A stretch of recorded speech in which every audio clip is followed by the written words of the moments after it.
현장에서 들려주는 땅 이야기 오픈 마인드입니다.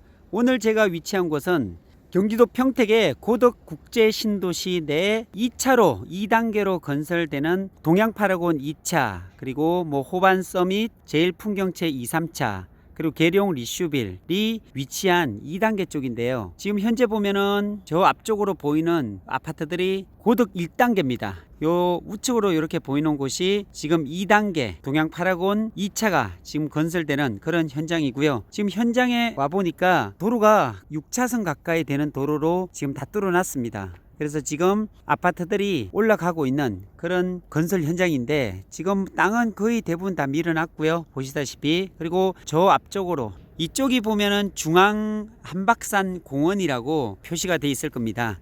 그 위치 같아요. 이렇게 보면 현장에 지금 와서 직접적으로 어느 정도 되어 가고 있는가를 지금 촬영하고 있는 과정 속에 있는데, 앞으로 직진해 보도록 하겠습니다. 네, 현재 보시다시피 이렇게 6차선 도로를 지금 고덕 2단계 신도시가 진행되고 있는 과정인데, 요 왼쪽으로 보시면은 여기가 현재 동양 파라곤 2차입니다. 1차에 이어서 2차도 완판이 됐죠. 그리고 그 외곽도로 BRT가 서는 그런 이 도로를 현재 달리고 있습니다.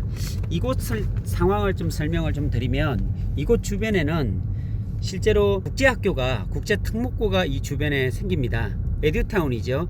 특별계획구역이라 해가지고 에듀타운이 생기는 곳인데, 이쪽이 동양 파라곤, 그러니까 동양 파라곤 2차가 654세대가 완판이 됐고요. 그 옆으로 제일풍경채 2차, 3차가 들어오죠. 그러니까 제일풍경채 2차 같은 경우에는 877세대, 3차 같은 경우는 820세대가 지금 건설 중에 있습니다. 그래서 여기 보면은 평택시티라고 해가지고 지금 굉장히 많이 지금 올라가고 있어요. 시작한 지 얼마 되지도 않은 것 같은데 벌써 4층 정도 올라간 것 같고요. 그 옆으로 이제 풍경채 2차, 3차가 지나고 저 앞쪽으로 보면 삼성반도체가 현재 지금 되어 있습니다. 이곳 아직 풍경채 2차, 3차 같은 경우에는 아직까지 땅만 조성해 놓고 공사는 들어가 있지 않고 있고요. 저 앞쪽에 보니까 호반 서밋이 보이네요. 풍경채 3차 옆으로 보면 호반건설에서는 호반 서밋이 766세대 정도가 저기가 들어오거든요. 그리고 그 옆으로 대광 그 로제비앙이 639세대 정도가 거기 들어오고, 그 옆으로 보면 또 계룡 리슈빌이라고 732세대가 들어오죠. 그래서 2단계 지금 아파트 같으면은 동양 파라곤 2차, 그리고 제일풍경채 2차, 3차, 호반건설 서밋, 대광 로제비앙, 계룡 리슈빌 같은 이런 아파트들이 줄지어서 지금 분양이 다 끝나서 완판이 된 상태입니다.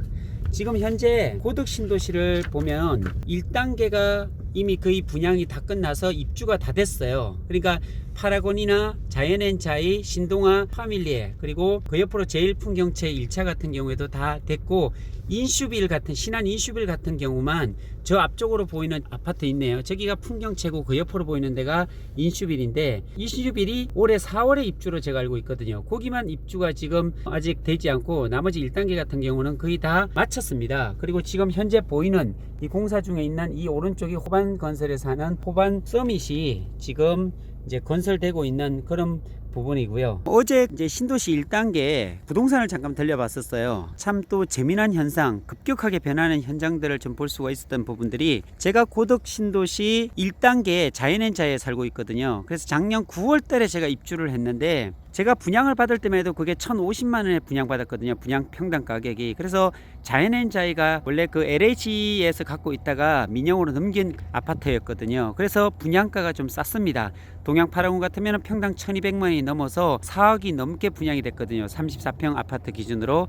근데 자이 같으면 3억 5천만 원에 분양을 했는데, 제가 작년 9월에, 그러니까 지금으로부터 보면 6개월 전이죠. 작년 9월에 입주할 때만 해도 제가 로얄층이었거든요. 701동이면 전면에 확 트여 있는 그런 곳인데도 2천만 원까지 떨어졌었어요. PB가 5천, 7천까지 가다가 2천만 원. 그러니까 입주 때가 되니까 한 2천만 원 정도로 형성이 돼서 그냥 팔고 그냥 다른 곳으로 갈까라고 생각하다가 그냥 입주를 했거든요.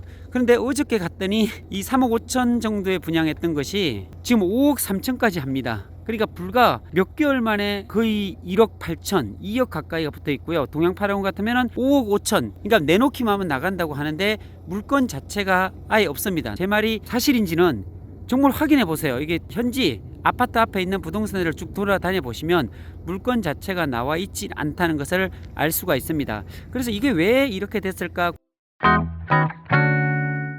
고민을 해보니까, 우리가 작년에 보면 12, 16 대출 규제가 있었잖아요. 83 대책이나 913 대책이나 12, 16 대책이 보통 보면 종부세라든지 보유세에 대한 규제, 대출 규제, 그런 부분들이었습니다. 부동산 규제를 하는 부분에 있어서.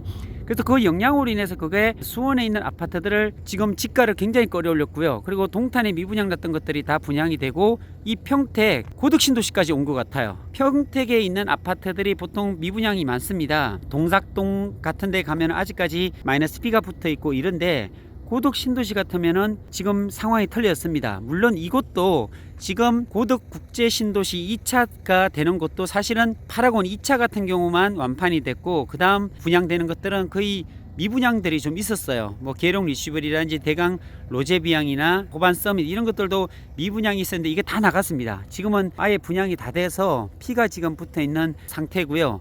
그리고 사실은 이제 시범단지가 1단계이기 때문에 1단계 아파트들은 계속적으로 꾸준하게 오를 걸로 저는 생각은 들었거든요. 그런데 이 불과 6개월 만에 이런 현상이 일어난다는 걸 보고 정말 깜짝 놀랐습니다. 그래서 앞으로 신도시가 이제 세워지게 되면은 신도시는 분명히 오릅니다. 가격이 절대로 떨어지거나 정체해 있을 수가 없고, 왜 그러냐면 고덕 신도시에는 뭐가 있냐면 삼성 반도체가 있습니다. 제가 요 보이는 요 너머 있죠, 공사하는 너머에 바로 삼성 반도체입니다. 이렇게 좀 알록달록한 거 있죠. 네, 요게 바로 삼성 반도체이기 때문에 그렇게 멀지 않은 곳에 아파트들이 1단계 2단계가 집중되어 있기 때문에, 그리고 이쪽 주위에 이 앞쪽에 예술의 전당이라든지 아니면 한박산 중앙공원을 갖다가 세우고, 저 앞쪽으로 보이는 아파트 앞쪽으로 보이는 곳이 시청이 들어올 곳입니다. 평택 시청이 이쪽에 들어올 자리이기 때문에 이쪽이 국제신도시가 그렇게 낙후되거나 그리고 사람이 모이지 않거나 이럴 수가 없다는 거죠.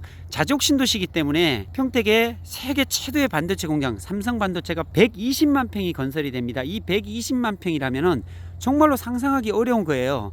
제가 이 삼성 반도체를 쭉 한번 저녁 때 돌아봤더니 천천히 걸어서요, 산보하듯이 걸어서 다녔을 때 1시간이 걸리더라고요. 공장 하나, 한 회사 외곽 지역을 돌아가는데 1시간이 걸릴 정도의 규모라면 어마어마하거든요. 그래서 화성에 동탄에 있는 삼성 반도체가 43만 평인가요? 그리고 기영에 있는 삼성 반도체가 42만 평입니다. 두 개 다 합쳐봤자 85만 평 정도인데, 이 평택 공장 단일 공장 하나가 120만 평이라면 굉장한 겁니다. 그리고 이 속에 뭐 공장이 자동화돼 가지고 인구가 별로 근무하는 근로자가 별로 없을 거다 이렇게 생각되지만 실상 그렇지 않습니다.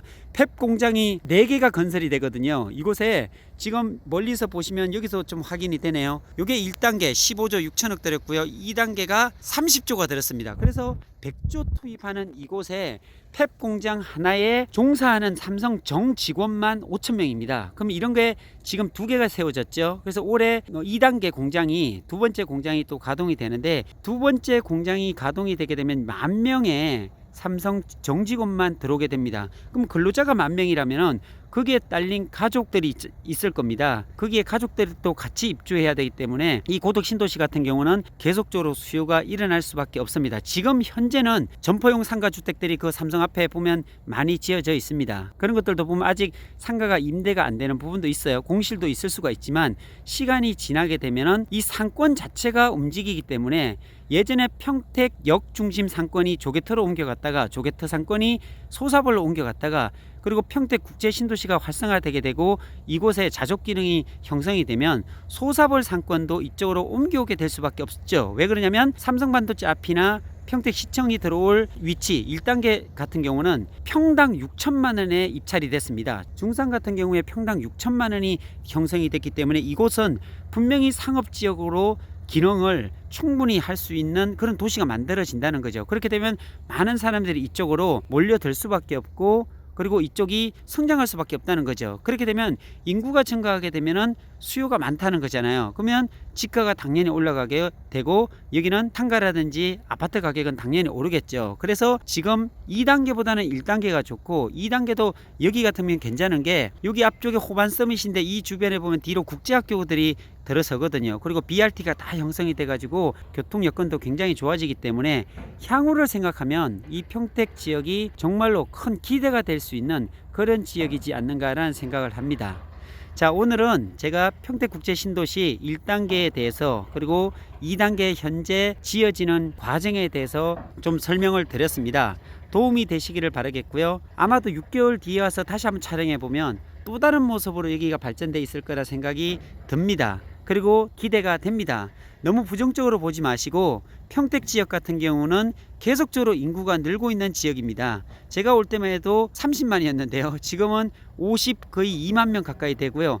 향후에 70만 80만은 그냥 쉽게 넘어갈 수 있는 그런 도시가 평택이지 않는가라는 생각이 듭니다. 왜 그러냐면 평택은 삼성반도체, 고도국제신도시, LG전자, 그리고 브레인시티 개발, 그리고 미군기지가 490만 평 가까이가 팽성 쪽으로 들어왔잖아요. 거기에 있는 인력과 그리고 중요한 것은 서해안 복선전철이 지나가는 안중역이 있고요. 인주역이 있고요. 그리고 안중이나 서평택 쪽의 개발들이 굉장히 많이 되어 있습니다. 지구단위 계획들이 너무너무 많이 되어 있어서 아마도 평택 지역을 통틀어서 표현을 한다면 평택 지역은 공사판이지 않는가라는 생각을 합니다. 어디에 가더라도 평택 지역만큼 정말 이렇게 많이 공사가 진행되어 가고 있고 인구 유입이 되어 가고 있는 것도 정말 드물 거라 생각이 들어요. 그래서 저는 긍정적인 부분에 한 표를 드립니다. 평택이 계속적으로 발전하는 그 현장들을 현장의 중심에서 계속적으로 촬영하고 분석해서 올려드리도록 하겠습니다. 자, 지금까지 저는 여기서 고덕신도시에서 정보를 전해드렸습니다. 오늘은 여기까지입니다. 감사합니다.